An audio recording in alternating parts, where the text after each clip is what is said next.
नमस्कार विद्यार्थी मित्रांनो, माझं नाव अनिल कोलते, संचालक the winners career point Aurangabad. मित्रांनो, आपल्याला सगळ्यांना माहिती आहे की लॉकडाऊनमुळे ऑफलाईन क्लासेस जे आहेत ते सध्या बंद झालेले आहेत. मागील 1 वर्षापासून आपण कोरोना या महामारीशी लढत आहोत आणि त्यामुळेच आपण द विनर्स करिअर पॉईंट या आपल्या क्लासतर्फे ऑनलाईन बॅचेस लॉन्च करत आहोत. त्यासाठी आपण आपलं एक ॲप देखील तयार केलं आहे. द विनर्स अकॅडमी नावाचं ॲप तुम्ही Google प्ले स्टोअरमधून डाउनलोड करू शकता. त्याच ॲपच्या माध्यमातून मी आणि माझे जे इतर सहकारी आहेत, बाळासाहेब शिंदे सर, प्रशांत कदम सर आणि Vitthal Pungale sir, online batches माध्यमातून तुम्हाला सगळ्यांना MPSCचं मार्गदर्शन करणार आहोत. त्याचीच सुरुवात म्हणून मी आज आपल्यासमोर माझा विषय थोडक्यात मांडणार आहे. मित्रांनो, जसं की तुम्हाला सगळ्यांना माहिती आहे की मी स्पर्धा परीक्षेमध्ये मागील 11-12 वर्षांपासून सामान्य विज्ञान, विज्ञान तंत्रज्ञान तसेच पर्यावरण यासारख्या विषयांचं मार्गदर्शन करत आहे. मित्रांनो, द विनर्स करिअर पॉईंटतर्फे आता आपल्यासाठी आम्ही घेऊन आलो आहोत ऑनलाईन कोर्सेस. या ऑनलाईन कोर्सेसमध्ये राज्यसेवा, पूर्व, मुख्य आणि मुलाखत अशी एक बॅच आम्ही लॉन्च करतो आहोत आणि त्याचबरोबर संयुक्त गट ब आणि गट क, पूर्व आणि मुख्य अशी एक बॅच आम्ही लॉन्च करतो आहोत. या ऑनलाईन बॅचला ॲडमिशन घेतल्यानंतर तुमचं ॲडमिशन जे आहे ते ऑनलाईन प्लस ऑफलाईन असं दोन्ही प्रकारचं असणार आहे. म्हणजेच जेव्हा ऑफलाईन क्लासेस सुरू होतील तेव्हा तुम्ही या ऑनलाईन ॲडमिशनमधून ऑफलाईन बॅचेसमध्ये सुद्धा स्विच होऊ शकतात, शिफ्ट होऊ शकतात. आणि जर तुम्हाला फक्त ऑनलाईनच बॅचेस करायचे असतील तर तीसुद्धा सुविधा आपण प्रोव्हाइड करणार आहोत. मित्रांनो, या व्यतिरिक्त आपण या ऑनलाईन बॅचेसमध्ये सरळ सेवा भरतीसाठी सुद्धा काही कोर्सेस अवेलेबल करून देणार आहोत. त्याचीही माहिती मी तुम्हाला लवकरच सांगेन. तत्पूर्वी आपण आता आपल्या विषयाकडे वळूयात. स्पर्धा परीक्षेमध्ये सामान्य विज्ञान, जनरल सायन्स हा अतिशय महत्त्वाचा विषय मानला जातो. इनफॅक्ट हा रिझल्ट डिसाइडिंग सब्जेक्ट म्हणून ओळखला जातो. आपल्याला सगळ्यांना माहिती आहे की बाकीचे जे विषय आहेत स्पर्धा परीक्षेमध्ये कॉमनली ते सर्वसामान्यपणे जर विचार केला आपण तर मॅक्सिमम विद्यार्थी त्या विषयांमध्ये एक्सपर्ट असतात किंवा त्या विषयांमधले प्रश्न ते इझिली टॅकल करू शकतात, जसं की इतिहास असेल, भूगोल असेल, राज्यघटना असेल. परंतु विद्यार्थ्यांची खरी अडचण जर कुठे होत असेल, खरा जर त्यांच्या मेंदूचा, बुद्धीचा कस जर कुठे लागत असेल तर ते गणित बुद्धिमत्ता असेल, अर्थशास्त्र असेल आणि सगळ्यात महत्त्वाचं म्हणजे विज्ञान असेल. या विषयांमध्ये जो खरी कौशल्य प्राप्त करतो, ह्या विषयांमध्ये जो खरा परफेक्ट होतो, तोच ही यशाची पायरी किंवा हा टप्पा पार करतो आणि आपलं जे उद्दिष्ट आहे, आपले जे ध्येय आहे ते गाठू शकतो. आणि त्यापैकीच एक अतिशय महत्त्वाचा विषय जो स्पर्धा परीक्षेमध्ये विद्यार्थ्यांना अतिशय अडचणीचा वाटतो, तोच विषय मी सोपा करून तुमच्यासमोर मांडण्याचा प्रयत्न करणार आहे या ऑनलाईन बॅचेसच्या माध्यमातून. मित्रांनो, सामान्य विज्ञानाचा जर विचार केला आपण 2 मुख्य परीक्षांना आपण टार्गेट करूयात. एक म्हणजे राज्यसेवा पूर्व आणि दुसरं म्हणजे संयुक्त पूर्व. संयुक्त पूर्वमध्ये गट ब आणि गट क असे दोन्ही परीक्षांचा आपण विचार करूयात. राज्यसेवा पूर्वचा जर विचार केला आपण तर राज्यसेवा पूर्वला 2 पेपर असतात. एक जनरल स्टडीज म्हणजे सामान्य अध्ययन नावाचा पेपर असतो. त्याच्यामध्ये सामान्य विज्ञानाचे 21 प्रश्न साधारणपणे विचारले जातात. ॲव्हरेज सरासरी जर आपण बघितलं तर मिनिमम 21 प्रश्न, मॅक्सिमम ते 22, 25, 28, अगदी काही जुन्या वर्षींचे तुम्ही जर पेपर बघितले तर 31 ते 33 पर्यंत सुद्धा प्रश्न विचारले गेलेत. बट कॉमनली सरासरी ॲव्हरेज जर काढलं तर 21 प्रश्न, एक प्रश्न 2 मार्कांना असतो मित्रांनो. म्हणजे 42 मार्क्स जे आहेत ते GSच्या पहिल्या पेपरमध्ये विज्ञानावर असतात. म्हणजे GSचा जो पेपर 200 मार्कांचा असतो त्यापैकी तुम्हाला 42 मार्क फक्त सामान्य विज्ञान देऊ शकतो. एवढा महत्त्वाचा हा विषय आहे. त्याचबरोबर राज्यसेवा पूर्वला दुसरा एक पेपर असतो CSAT म्हणून, सिव्हिल सर्व्हिसेस ॲप्टिट्यूड टेस्ट नावाचा एक पेपर असतो. या पेपरला सुद्धा कॉम्प्रिहेन्शनचा जो पार्ट असतो ज्याच्यामध्ये पॅसेजेस आपल्याला विचारले जातात, उतारे विचारले जातात, जवळपास 9 ते 10 पॅसेज असतात. एका पॅसेजवर साधारणपणे 5 प्रश्न विचारले जातात. म्हणजेच 2.5 मार्कांना एक प्रश्न असतो, म्हणजे 12.5 मार्क एका पॅसेजला असतात. तर ते पॅसेज जे विचारले जातात 9 ते 10 ते वेगवेगळ्या विषयांशी संबंधित असतात. तर त्यापैकी जवळपास साधारणपणे आत्तापर्यंत जर आपण थोडंसं ॲनालिसिस केलं तर 2 ते 3 पॅसेज जे आहेत ते विज्ञानावर असतात. आत्ताच याच वर्षी जो राज्यसेवा पूर्वचा पेपर झाला त्या पेपरमध्ये विज्ञानावर आधारित 3 पॅसेज होते मित्रांनो. जर 3 पॅसेज आले, एका पॅसेजला 12.5 मार्क्स, तर आपल्याला 3 पॅसेजसाठी 37.5 37 मार्क्स आपल्याला मिळू शकतात. आणि जर 2 पॅसेज विचारले तर 25 मार्क तर आपले आहेतच. म्हणजे आपण राज्यसेवा पूर्वचा GS आणि CSAT दोघांचा मिळून एकत्रित जर विचार केला तर आपल्याला हे 42 मार्क्स आणि हे जवळपास 37 मार्क्स, म्हणजे 42 आणि 37 किंवा त्याला आपण 38 गृहीत धरूयात, म्हणजे जवळपास 40 आणि 40 80 मार्क्स जे आहेत 400 मार्क्सपैकी हे एकट्या विज्ञान ह्या विषयावर अवलंबून असतात. त्यामुळेच स्पर्धा परीक्षेमध्ये राज्यसेवेसाठी विज्ञान हा विषय अतिशय महत्त्वाचा मानला जातो आणि विद्यार्थीसुद्धा त्या विषयाला तेवढं सिरियसली घेतात, कारण त्यांनाही माहिती असतं की या विषयाशिवाय आपण प्री एक्झाम क्रॅकच करू शकत नाही, क्वालिफायच होऊ शकत नाही. त्यानंतर दुसरी जी परीक्षा आहे आपली संयुक्त पूर्व गट ब आणि गट क, ही परीक्षा जनरली प्री आणि मेन्स याच फॉर्मॅटमध्ये होते. फक्त PSIलाच नंतर फिजिकल आणि मुलाखत असते. संयुक्त पूर्वला फक्त पूर्व परीक्षेलाच सामान्य विज्ञान विचारलं जातं, परंतु गट क ची एक मुख्य परीक्षेचा पेपर आहे लिपिकचा, त्यामध्ये सुद्धा सामान्य विज्ञान असतं.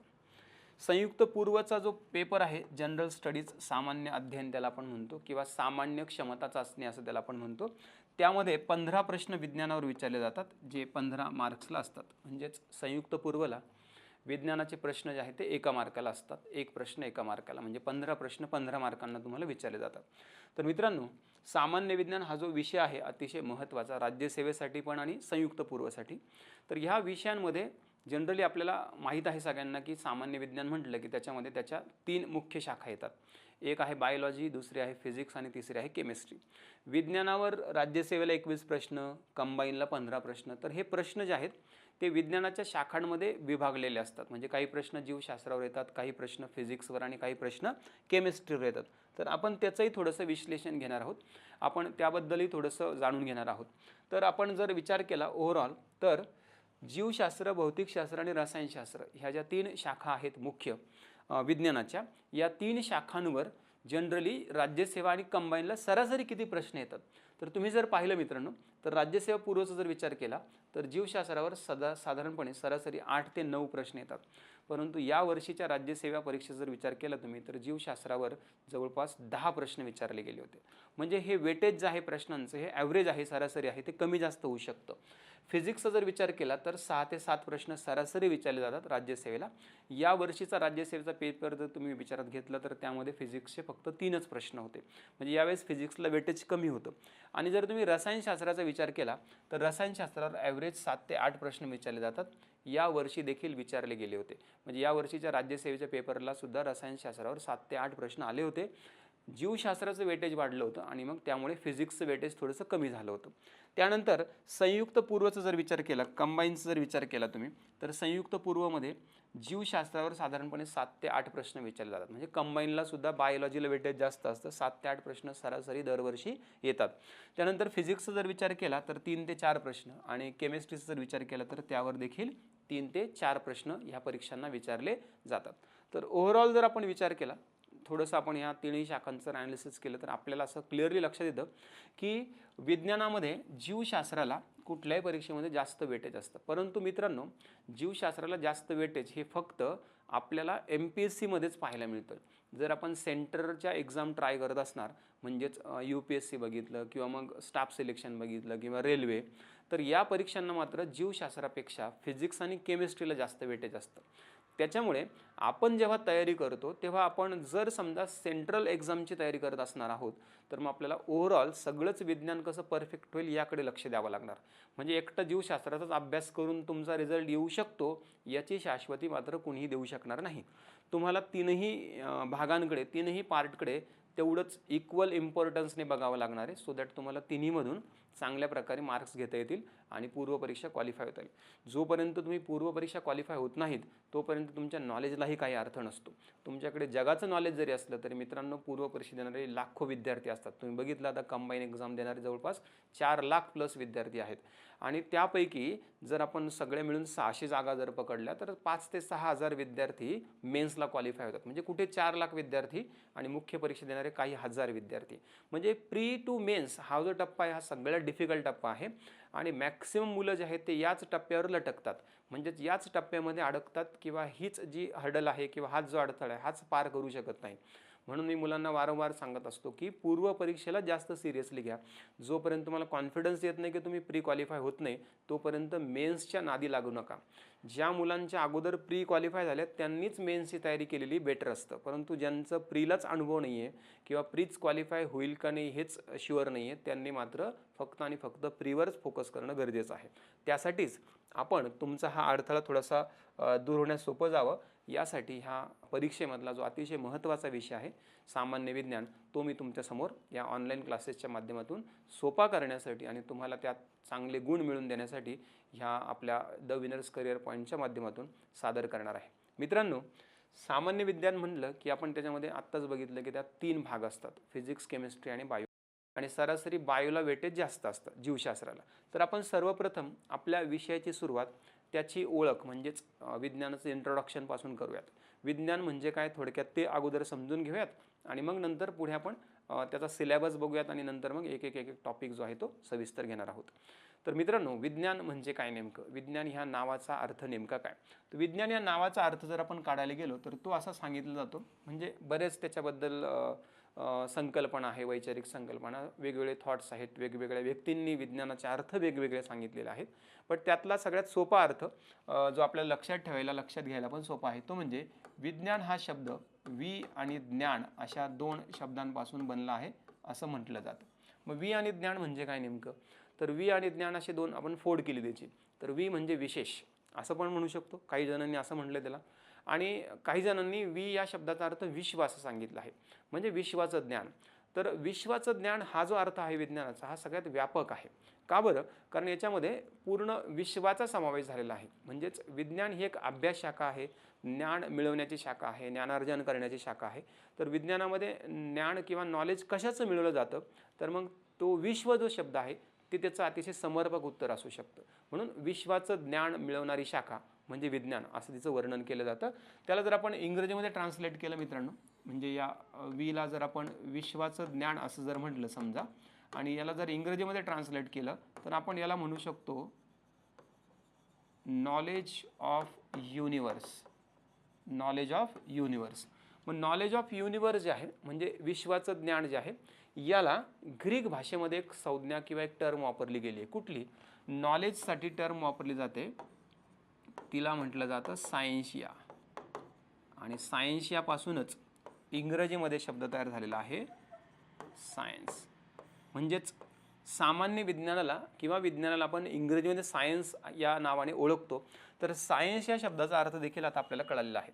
सायन्स हा शब्द सायन्शिया या शब्दापासून घेण्यात आलेला आहे आणि सायन्शिया या शब्दाचा अर्थ होतो नॉलेज ऑफ युनिवर्स किंवा सायन्शिया या शब्दाचा अर्थ टू नो किंवा जस्ट नॉलेज म्हटलं तरी चालतं.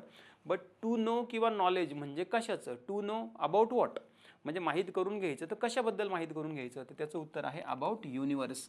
अबाउट युनिवर्स म्हणजे काय, तर विश्वाबद्दल माहीत करून घ्यायचं आहे, अशी एक याच्या नावाबद्दलची ख्याती आहे किंवा असा याचा नावाचा अर्थ सांगितला जातो.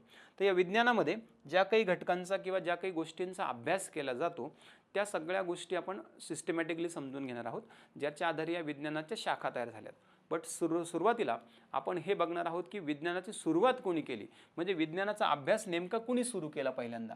तर विज्ञानाच्या अभ्यासाची सुरुवात असं म्हटलं जातं, म्हणजे जे काही प्राचीन पुरावे वगैरे सापडले आहेत, म्हणजे जी काही माहिती ज्याला आपण भाकड कथा म्हणतो किंवा मग जे काही संदर्भ असतील त्या सगळ्यांचा जर आपण विचार केला तर असं म्हटलं जातं विज्ञान युगाची सुरुवात जी आहे किंवा विज्ञानाच्या अभ्यासाची सुरुवात एक अतिशय प्राचीन आणि अतिशय प्रसिद्ध अशा फिलॉसॉफर्सने म्हणजे तत्त्वज्ञाने केलेली आहे, ज्याचं नाव होतं ॲरिस्टॉटल. ॲरिस्टॉटलला विज्ञान युगाचा जनक म्हटला जातो. त्याने विज्ञानाच्या अभ्यासाचा पाया रचला असं म्हटलं जातं. आणि आत्ताच्या राज्यसेवेच्या परीक्षेला हा देखील प्रश्न आला होता, कुठल्या शाखांचे जनक कोण आहेत किंवा कुठल्या शाखांची सुरुवात जी आहे अभ्यासाची कुणी केली. सो त्यामुळे यासुद्धा गोष्टी आपल्याला लक्षात ठेवणं अतिशय आवश्यक आहे. तर विज्ञानाच्या अभ्यासाचा पाया किंवा विज्ञान ही जी अभ्यास शाखा आहे तिची सुरुवात ॲरिस्टॉटल नावाच्या फिलॉसॉफरने केली आहे असं मानलं जातं. मग विज्ञान म्हणजे काय नेमकं, तर विज्ञान म्हणजे विश्वाचा अभ्यास. मग विश्व म्हणजे काय नेमकं, मग विश्वमध्ये जर ग्रह आले, तारे आले, मग ह्या ग्रह ताऱ्यांमध्ये आपला ग्रह म्हणजे पृथ्वी, मग पृथ्वीवरची सजीव सृष्टी, निर्जीव घटक यांच्या सगळ्यांचा अभ्यास. मग विज्ञानामध्ये प्राथमिक स्वरूपामध्ये सगळ्यात सुरुवातीला सजीवांचा अभ्यास किंवा सजीवांच्या अभ्यासापासून विज्ञानाच्या अभ्यासाची सुरुवात झाली आहे असं मानलं जातं. आणि त्याच अनुषंगाने मग विज्ञानामध्ये पहिली शाखा जी आहे ती बायोलॉजी, म्हणजेच आपण तिला मराठीमध्ये जीवशास्त्र असं म्हणतो. जीवशास्त्राच्या अभ्यासापासून विज्ञानाच्या अभ्यासाची सुरुवात झाली आहे असं मानलं जातं किंवा असं म्हटलं जातं. मग आता पहिला प्रश्न आपल्याला हा समजून घ्यायचा आहे की विज्ञानामध्ये सजीवांचा अभ्यास करण्यासाठी ही जी शाखा तयार झाली बायोलॉजी, तर हा बायोलॉजी जो शब्द आहे, बायोलॉजी ही जी टर्म आहे ही कुठून आली नेमकी? म्हणजे सजीवांचा अभ्यास करण्यासाठी बायोलॉजी. मग बायोलॉजी सांगितलं कोणी नेमकं? तर आपोआप तर आलं नसणार आहे तो शब्द. मग बायोलॉजी हा जो शब्द आहे मित्रांनो, हा बायोज आणि लॉगस किंवा त्याला आपण लॉजी असं पण म्हणतो, या शब्दांपासून तयार झाला आहे. त्यामध्ये बायोचा अर्थ होतो इंग्रजीमध्ये लिव्हिंग थिंग्स आणि लॉगस किंवा लॉजीचा अर्थ होतो इंग्रजीमध्ये टू स्टडी. मग जर तुम्ही आता हे लिव्हिंग थिंग्स आणि टू स्टडी यांच्यापासून जर एक मिनिंगफुल वर्ड जर तयार केला, एक अर्थपूर्ण जर शब्द तयार केला, तर तुमच्या लक्षात येईल स्टडी ऑफ लिव्हिंग थिंग्स, म्हणजे त्याला आपण मराठीमध्ये म्हणू शकतो सजीवांचा अभ्यास. आणि सजीवांचा अभ्यास म्हणजेच त्याला मराठीमध्ये संज्ञा तयार झाली जीवशास्त्र. म्हणजे जीवशास्त्र ही विज्ञानाची अशी शाखा आहे ज्यामध्ये सजीवांचा अभ्यास केला जातो. आणि त्या जीवशास्त्राला इंग्रजी नाव आहे बायोलॉजी. ॲक्च्युली ते इंग्रजी नाव नाही आहे, ते ह्या दोन शब्दांपासून तयार झाले, बायोज आणि लॉगस. आणि बायोज आणि लॉगसचा इंग्रजी अर्थ होतो लिव्हिंग थिंग्स आणि टू स्टडी किंवा स्टडी ऑफ. आणि सगळ्यात महत्त्वाचं म्हणजे ही जी संज्ञा आहे बायोलॉजी, जी की बायोज आणि लॉगस या दोन शब्दांपासून तयार झाली आहे, ही तयार करण्याचं काम म्हणजे बायोलॉजी ही संज्ञा इंट्रोड्यूस करण्याचं काम लॅमार्क नावाच्या शास्त्रज्ञाने केलं आहे. लॅमार्क नावाचा एक शास्त्रज्ञ होता, त्याने बायोलॉजी ही टर्म सगळ्यात पहिल्यांदा उपयोगात आणली. म्हणजे आपल्या डिक्शनरीमध्ये बायोलॉजी हा शब्द लॅमार्क या शास्त्रज्ञाच्या डोक्यातून आला आहे असं आपण म्हणू शकतो. तो या संज्ञेचा जनक आहे. परंतु आपल्याला हे पण लक्षात घ्यायचं की जीवशास्त्राचा जनक कोण, म्हणजे बायोलॉजीचा अभ्यास कोणी सुरू केला किंवा बायोलॉजीच्या अभ्यासाचा पाया कोणी रचला, तोही प्रश्न राज्यसभेला विचारला गेला होता. तर जसं की आपण आत्ताच म्हटलं की विज्ञानाच्या अभ्यासाचा पाया ॲरिस्टॉटलने रचला. आणि विज्ञानामध्ये विविध घटकांचा अभ्यास केला जातो, त्यापैकी एक घटक सजीव आहे. तर मग ॲरिस्टॉटलने विज्ञानाच्या अभ्यासाचा पाया रचला, म्हणजे याचा अर्थ ॲरिस्टॉटलने विज्ञानामध्ये काही अभ्यास केला असणार. तर ॲरिस्टॉटलचा अभ्यास काय होता याचा जर आपण विचार केला तर आपल्या लक्षात येतं की ॲरिस्टॉटलने सजीवांचाच अभ्यास केला होता. म्हणजे याचा अर्थ असा आहे ॲरिस्टॉटलने सजीवांच्या अभ्यासाचा पाया रचला होता. म्हणजेच थोडक्यात जीवशास्त्राचा जनक जो आहे तो ॲरिस्टॉटलच आपल्याला म्हणता येईल. म्हणजे ॲरिस्टॉटलनेच सजीवांच्या अभ्यासाची सुरुवात केली आहे असं आपण म्हणू शकतो. म्हणजे बायोलॉजीचा जनक किंवा फादर ऑफ बायोलॉजी जो आहे तो ॲरिस्टॉटलच लक्षात ठेवायचा. विज्ञान युगाचा जनकसुद्धा ॲरिस्टॉटल, कारण विज्ञानमध्येच बायोलॉजी येतं. म्हणजे विज्ञानाचा अभ्यास म्हणजे सजीवांचा अभ्यास आणि सजीवांच्या अभ्यासासाठी स्वतंत्र शाखा बायोलॉजी, म्हणून बायोलॉजीचा जनक किंवा फादर ऑफ बायोलॉजी म्हणून ॲरिस्टॉटललाच ओळखलं जातं. मित्रांनो, आपल्याला हे सुद्धा माहीत आहे की जीवशास्त्र जे आहे ज्यामध्ये विविध सजीवांचा अभ्यास केला जातो असं आपण म्हणतो. मग जीवशास्त्रामध्ये प्रामुख्याने दोन प्रमुख सजीवांचा अभ्यास केला जातो आणि त्या दोन प्रमुख सजीवांचा अभ्यास करण्यासाठी दोन स्वतंत्र शाखा देखील त्यामध्ये आपल्याला पाहायला मिळतात. कुठल्या? तर एकाला म्हटलं जातं प्राणीशास्त्र, ज्याला आपण इंग्रजीमध्ये झुलॉजी असं म्हणतो, आणि दुसरी जी शाखा आहे त्याला म्हटलं जातं वनस्पतीशास्त्र, ज्याला आपण इंग्रजीमध्ये बॉटनी असं म्हणतो. मग आता आपल्याला हे पण समजून घ्यावं लागेल की जर ॲरिस्टॉटलने सजीवांच्या अभ्यासाची सुरुवात केली, म्हणजेच सजीवांच्या अभ्यासाचा पाया रचला. मग सजीव तर दोन प्रकारचे आहेत, एक प्राणी आणि एक वनस्पती. मग प्राण्यांच्या अभ्यासासाठी प्राणीशास्त्र ही एक शाखा आहे आणि वनस्पतींच्या अभ्यासासाठी वनस्पतीशास्त्र एक शाखा आहे, झुलॉजी आणि बॉटनी. तर मग आपल्याला हे देखील समजून घ्यावं लागेल की ॲरिस्टॉटलने नेमका प्राण्यांचा अभ्यास केला की वनस्पतींचा केला का दोघांचा पण केला.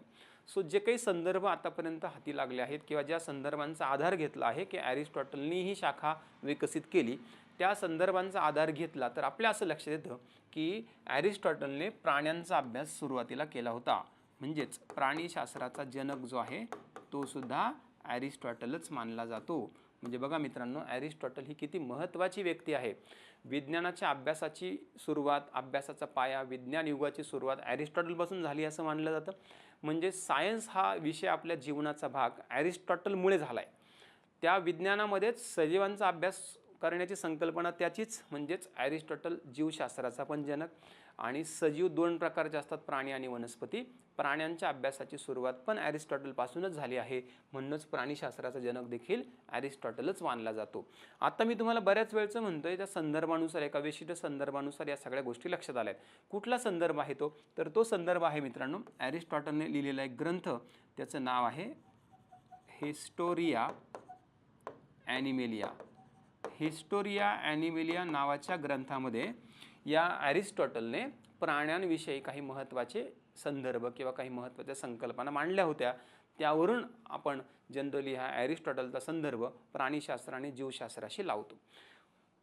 प्राणीशास्त्रानंतर जीवशास्त्रामधली दुसरी महत्त्वाची शाखा आहे, तिला वनस्पतीशास्त्र किंवा बॉटनी असं म्हटलं जातं. त्या शाखेमध्ये फक्त वनस्पतींचा अभ्यास केला जातो. मग जर ॲरिस्टॉटलने फक्त प्राण्यांच्या अभ्यासाची सुरुवात केली किंवा संकल्पना मांडली, तर मग वनस्पतींच्या अभ्यासाची संकल्पना कोणी मांडली? तर वनस्पतींच्या अभ्यासाची संकल्पना त्या ॲरिस्टॉटलचाच एक शिष्य म्हणूयात आपण, किंवा त्याचाच समकालीन, त्यापेक्षा थोडासा लहान, त्या व्यक्तीचं किंवा त्या फिलॉसॉफरचं नाव होतं थिओफ्रॅस्टस. थिओफ्रॅस्टस नावाच्या शास्त्रज्ञाने, तो एक बॉटनिस्ट होता, वनस्पती शास्त्रज्ञ होता, त्याने वनस्पतींच्या अभ्यासाची सुरुवात केली असं म्हणतात, म्हणून त्याला फादर ऑफ बॉटनी म्हणून ओळखलं जातं. So Theophrastus is called or known as father of botany, where Aristotle is known as father of zoology. जसा ॲरिस्टॉटलला फादर ऑफ झुलॉजी म्हणण्याचा संदर्भ हिस्टोरिया ॲनिमेलिया आहे, तसंच थिओफ्रॅस्टसला फादर ऑफ बॉटनी म्हणण्याचाच देखील संदर्भ आहे. काय? तर त्याने लिहिलेला ग्रंथ, त्याचं नाव आहे हिस्टोरिया प्लॅन्टेरम. हिस्टोरिया प्लॅन्टेरम नावाच्या ग्रंथामध्ये या थिओफ्रॅस्टसने वनस्पतींच्या वर्गीकरणाविषयी किंवा वनस्पतींविषयी काही महत्त्वाच्या संकल्पना मांडलेल्या आपल्याला पाहायला मिळतात. तर हे झालं मित्रांनो जीवशास्त्रातल्या दोन महत्त्वाच्या शाखा, एक प्राणीशास्त्र आणि एक वनस्पतीशास्त्र, एक झुलॉजी आणि एक बॉटनी. त्यानंतर कालांतराने जीवशास्त्रामध्ये सूक्ष्मजीवांच्या अभ्यासासाठी पण एक स्वतंत्र शाखा विकसित झाली, तिला म्हटलं जातं सूक्ष्मजीवशास्त्र. म्हणजे 17व्या शतकामध्ये काही शास्त्रज्ञांचं असं मत होतं की काही वनस्पती आणि प्राणी एवढे सूक्ष्म आहेत की त्यांना आपण उघड्या डोळ्यांनी पाहू शकत नाही. मग अशा वनस्पती आणि प्राण्यांना जर आपल्याला त्यांचा अभ्यास करायचा असेल, तर त्यांना पण स्वतंत्र गटात विभागून त्यांचा सविस्तर अभ्यास करणं गरजेचं आहे. त्यांचं अस्तित्व सगळ्यात पहिल्यांदा सिद्ध करण्यात आलं आणि नंतर त्यांचा सिस्टमॅटिक अभ्यास सुरू झाला. त्यांचा सिस्टमॅटिक अभ्यास करण्यासाठी त्यांच्यासाठी एक स्वतंत्र ब्रँच शाखा तयार करण्यात आली, जिला म्हटलं जातं मायक्रोबायोलॉजी. मराठीमध्ये आपण तिला सूक्ष्मजीवशास्त्र म्हणतो. ज्या शास्त्रज्ञाने सूक्ष्मजीवशास्त्राचा पाया रचला, त्या शास्त्रज्ञालाच या सूक्ष्मजीवशास्त्राचा जनक म्हटलं जातं. त्याचं नाव आहे लिव्हनहुक नावाचा शास्त्रज्ञ. अँटॉन व्हॅन लिव्हनहुक नावाच्या शास्त्रज्ञाने सूक्ष्मजीवांच्या अभ्यासाचा पाया रचला असं म्हटलं जातं. त्यानेच मायक्रोस्कोप म्हणजेच सूक्ष्मदर्शकाचा शोध लावला. सूक्ष्मदर्शकांच्या सहाय्याने सूक्ष्मजीवांचं अस्तित्व त्याने सगळ्यात पहिल्यांदा सिद्ध केलं. त्याने पाहिलेल्या सगळ्यात पहिल्या सूक्ष्मजीवाला त्याने जीवाणू असं नाव दिलं, म्हणून फादर ऑफ बॅक्टेरिया किंवा जीवाणूंचा जनक म्हणून सुद्धा त्यालाच ओळखलं जातं. त्यानंतर सूक्ष्मदर्शकाचा जनक म्हणून सुद्धा त्यालाच ओळखलं जातं आणि सूक्ष्मजीवशास्त्राचा जनक देखील लिव्हनहुक म्हणूनच ओळखला जातो. तर मित्रांनो, या सेशनमध्ये आपण जीवशास्त्राच्या काही महत्त्वाच्या शाखांवर सविस्तर चर्चा केली. यानंतरच्या पुढच्या सेशनमध्ये आपण विज्ञानाच्या ज्या इतर शाखा आहेत त्यांच्यावर सविस्तर चर्चा करणार आहोत.